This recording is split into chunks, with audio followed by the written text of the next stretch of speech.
Hello जी, good morning, नमस्कार, जय राम जी की। कैसे हैं आप सब। और आज सुबह के बज गए 12 बजे से हम आज का वीडियो शुरू कर रहे हैं। मतलब कि आज मेरा नहाना धोना अभी कंप्लीट हुआ है, अभी सारा काम मेरा फिनिश हुआ है, क्योंकि मैं सुबह लग गई थी एक्स्ट्रा कामों में।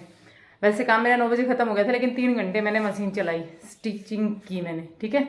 और स्टिचिंग में मैंने क्या किया, इन सब के कपड़े सिले, ये देखो, इन सब की फ्रॉक्स बनाई मैंने। ये पूरा परिवार है ना, इनके कपड़े खराब हो रखे थे तो सारे कपड़े मैंने सिले हैं। इसकी देखो, ये फ्रिल वाली साड़ी बनाई है, इसकी तो ये पहले ही बना दी थी। हेलो जी, गुड मॉर्निंग, नमस्कार, कैसे हैं आप सब। और मैं रेनू एक नए वीडियो में आप सबका वेलकम करती हूँ। नया वीडियो तो नहीं है, कल वाले की क्लिप इसके साथ ऐड की हुई है। कल मैंने ब्लॉग ज़्यादा कंटिन्यू नहीं रखा, कल स्टार्ट किया था, बस नहा धो के एक बार शुरुआत कर दी। फिर उसके बाद में शर्मा जी कल पूरे दिन ही नहीं थे घर पे, सुबह के टाइम पे गए थे। वो सुबह काम करवाया कोई, फिर शाम को फिर से कोई काम आ गया अर्जेंट, तो वो काम करवाया। फिर उसके बाद में रात को किसी की शादी करवानी थी, वहाँ थे। अभी वो किसी काम से फिर से बाहर हैं, मतलब सुबह से वो घर पे नहीं आए हैं, तो अभी गए हैं पर्सनल काम से। पहले पंडिताई के काम से थे, तो वो घर पे नहीं थे, तो मैंने व्लॉग कंटिन्यू किया नहीं आगे। मैंने सोचा कि चलो अभी नहीं, बाद में उठाएंगे कैमरा। बात करते करते करते पूरे दिन नहीं उठाया, पूरे दिन फुल डे रेस्ट किया। अब मैंने सोचा चलो मैं थोड़ी देर आप लोगों से बात करूं, और आप लोगों के साथ में कल मैंने कमेंट्स रीड किए, तो उन कमेंट्स में एक चीज़ में जो कि मेरे माइंड से निकल गई थी, मेरे ये था कि चलो ठीक है बताएंगे। फिर ऐसे करते करते वो दिमाग से निकल गया, यहाँ आ गया, सब सॉर्ट आउट हुआ, मैंने बताया नहीं। अब मेरा हो रहा है कि मैं बताऊं, सही टाइम भी है और हर एक चीज़ अंडर कंट्रोल है, मतलब कंट्रोल से बाहर नहीं है, तो मुझे बताना था। क्या है ना कि आप लोग, जब मैं घर पे गई थी तो उस टाइम भी आप लोगों ने पूछा था कि क्या बात हो गई, मैंने नहीं बताया, क्योंकि उस टाइम बताने की सिचुएशन नहीं थी। और यहाँ आने के बाद में भी सिचुएशन नहीं बनी थी, लेकिन अब जाके बनी है। तो देखिए मेरे साथ क्या होता, पहले से आप सबको पता ही है कि माइंड डिस्टर्ब था। ये माइंड डिस्टर्ब कई कारणों से हो जाता है इंसान का, लेकिन मेन कारण जाने का जो था वो बताती हूँ। माइंड डिस्टर्ब था पहले, और छोटी मोटी कहासुनी जो हर एक घर में होती है वैसी हो रही थी हमारी। और बस ये है कि उसी कहासुनी में मैं यहाँ रह रही थी, तो फिर एक दूसरे को कुछ भी बोल रहे हैं तो बातें बढ़ती जा रही थी। फिर हम लोग गए हुए थे मेरे ससुराल, आप देखना पीछे के ब्लॉग उठा के देखोगे तो पता चल जाएगा। मेरे ससुराल गए हुए थे, मेरे ससुराल जाने के जस्ट एक दिन बाद में मैं मम्मी के पास चली गई थी। तो क्यों गई थी कि जब मैं मेरे ससुराल गई थी, हम लोग गए थे दवाई लेने के लिए, शिवांश को दवाई दिलवाई थी वहाँ से गुड़ागोड़, जिससे रास्ते में आ रहे थे ना, उस टाइम मेरे पास भाभी का फ़ोन आया कि ऐसे ऐसे मम्मी गिर गई हैं और मम्मी के हाथ में फ्रैक्चर है, डॉक्टर ने बोला है कि मम्मी की सर्जरी होगी हाथ की। मेरे पास ये फ़ोन आया, और जब जिस भी लड़की के पास इस तरीके का फ़ोन आएगा उसकी क्या हालत होगी। और मेरी जगह पर अगर अपने आप को रख के देखोगे ना, तो आप सोचना कि मेरे साथ क्या था, कि मेरे फादर भी नहीं है, मेरा एक भाई है बड़ा, मेरे से छोटा है वैसे वो, मैं सबसे बड़ी हूँ मम्मी के बाद में हमारे घर में।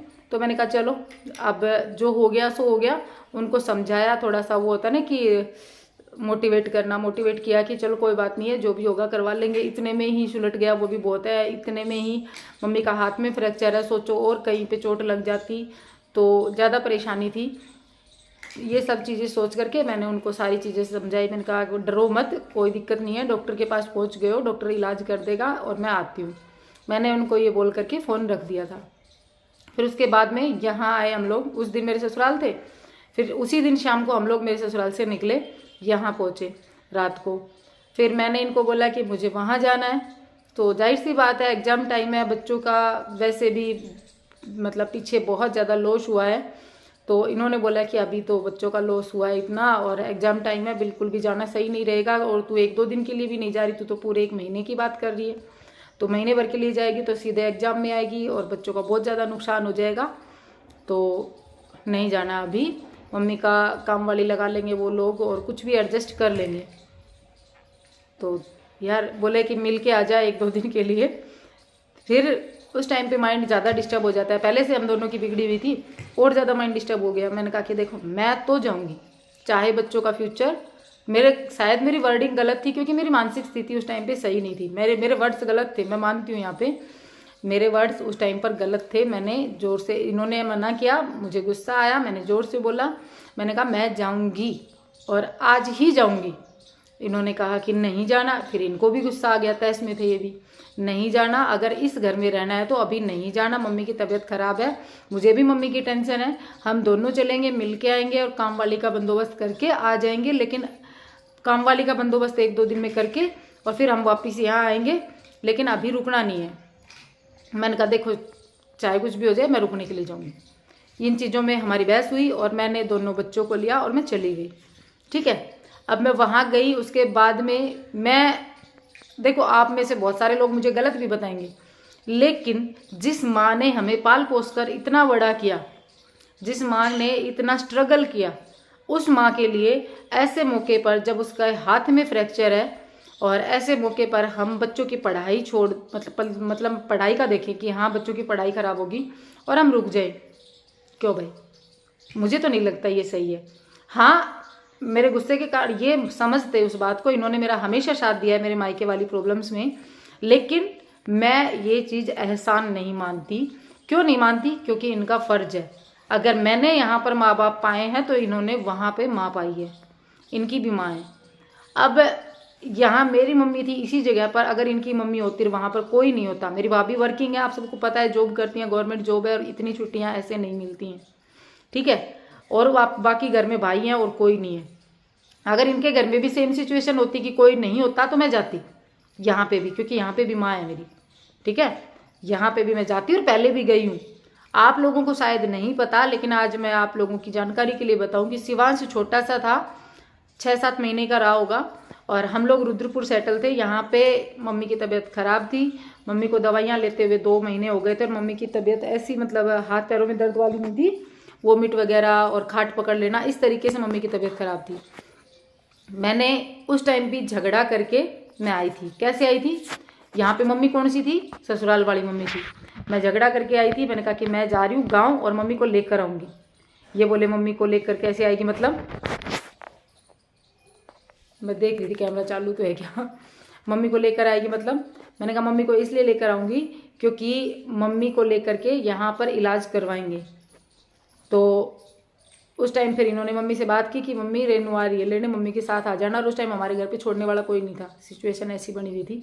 और मैं शिवांश को 6 महीने के को लेकर के मेरे ससुराल आई थी, अकेले ट्रैवल करके, और माँ को लेकर के हमारे पास वहाँ पे रुद्रपुर गई थी, जिसमें मेरे पास लगेज भी था।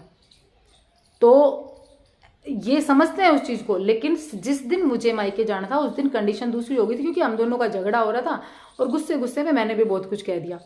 और जाना जरूरी किस लिए था उसके पीछे के रीजन भी सुनो। अगर छोटी मोटी प्रॉब्लम होती तो शायद तक मैं ना जाती, लेकिन जब हाथ टूट जाए और हाथ में फ्रैक्चर है और सर्जरी की डॉक्टर बोल रहा है, और मम्मी सर्जरी नहीं करवा रही थी, वहाँ जाके भी मम्मी ने सर्जरी नहीं करवाई, मैं जाने के बाद में भी, और मैंने भी उस चीज़ को सपोर्ट किया कि बिना सर्जरी के वो चीज़ सही हो सकती थी। और दूसरी चीज़, वो सही होने के चांसेस कब थे? नहीं तो वो सर्जरी होती कि उसका प्रॉपर ख्याल रखा जाए, उसको अच्छे तरीके से ध्यान रखा जाए। हमारे घर में एक छोटी बच्ची है, अगर मम्मी के पास मैं ना जाती, खाली काम वाली के भरोसे छोड़ देती, तो शुरू के 15 दिन बहुत ज़्यादा इंपॉर्टेंट होते हैं, क्योंकि वो अपनी हड्डी जो है अपनी जगह पे जुड़ जाती है शुरू के 15 दिनों में ही। अगर वो 15 दिन निकल गए, वो हड्डी अपनी जगह जुड़ गई, तो आगे काम वाली भी टैकल कर सकती है उस प्रॉब्लम को। काम वाली घर का काम करके चली जाएगी, मम्मी बच्ची को एक हाथ से रख सकती है। लेकिन शुरू के 15 दिन में अगर मम्मी ने उस हाथ को एक जगह से थोड़ा सा भी मूवमेंट किया तो वो हड्डी अपनी जगह पे नहीं जुड़ती। ठीक है, इसलिए मैं झगड़ा करके, चाहे कुछ भी हो जाए उस टाइम पर सिचुएशन, ये तो मुझे पता था समझ जाएंगे, समझदार हैं, ऐसी कोई प्रॉब्लम आएगी नहीं, क्योंकि एक इंसान के साथ 11 साल से हम रह रहे हैं, तो ये तो पता ये एक समय का गुस्सा है, एक समय के बाद में ख़त्म भी हो जाएगा। और अब जब अकेले रहेंगे, पहले से हमारी प्रॉब्लम्स चल रही थी, जब अकेले रहेंगे तो एक दूसरे की कमी जो है, चाहे मुझे, मतलब मैं गलत हूँ किसी भी चीज़ में, चाहे ये गलत हो, लेकिन अलग रहेंगे तो एक दूसरे की कमियाँ दिखेंगी। ये भी पीछे का कारण था, लेकिन मेन कारण था कि मम्मी के पास मुझे उस समय में जाना था, कि उस माँ को ऐसा फील ना हो कि वो अकेली है, उसके बच्चे उसके साथ हैं, उसको ऐसा फील हो। और ये सोच करके मैं वहाँ गई थी और मैंने वो 15 दिन वहाँ निकाले। और मैं तो हर एक लड़की को ये कहना चाहूँगी कि अपनी जिम्मेदारियों के पीछे अपने माँ बाप की जिम्मेदारियाँ मत भूल जाना, क्योंकि जब हर चीज़ में बराबर हक लेती हो तो माँ बाप के लिए अपना जो फ़र्ज है उसमें भी बराबर हक लेने का हमारा कर्तव्य है। यहाँ पे मेरे को बहुत सारे लोग पीछे की कमेंट्स भी करके गए हैं, पीछे भी बहुत सारे कमेंट्स आए हैं कि वहाँ पे भाई है, भाभी है, वो कर लेंगे अपने आप, ये है वो है। अरे यार वो हैं, लेकिन वो अपनी जगह पर हैं। मुझे तो मेरा काम करना है ना, मैं मेरी जगह पे हूँ। मुझे भी तो मेरे वो होते ना कि मेरा भविष्य संवारना है, इसलिए मैंने ये फैसला लिया था। ठीक है, अब इसमें मुझे कोई गलत कहे सही कहे मुझे कोई फ़र्क नहीं पड़ता, लेकिन उस समय में ये फैसला ज़रूरी था। ठीक है, आगे की बहुत सारी ऐसी चीज़ें हैं जो आप लोगों के साथ में किसी अलग वीडियो में शेयर करूँगी। और अभी आ चुके हैं शर्मा जी। ठीक है, चलिए, आशा करती हूँ कि आप लोग समझ गए होंगे। और गुस्सा झगड़ा चाहे कितना भी बड़ा हो, लेकिन अपने फर्ज पूरे करने जरूरी होते हैं। झगड़ा तो पूरी जिंदगी अगर निभाने वाला है ना तो वो कभी भी निभा लेगा, चाहे कितना भी पंगा कर लो।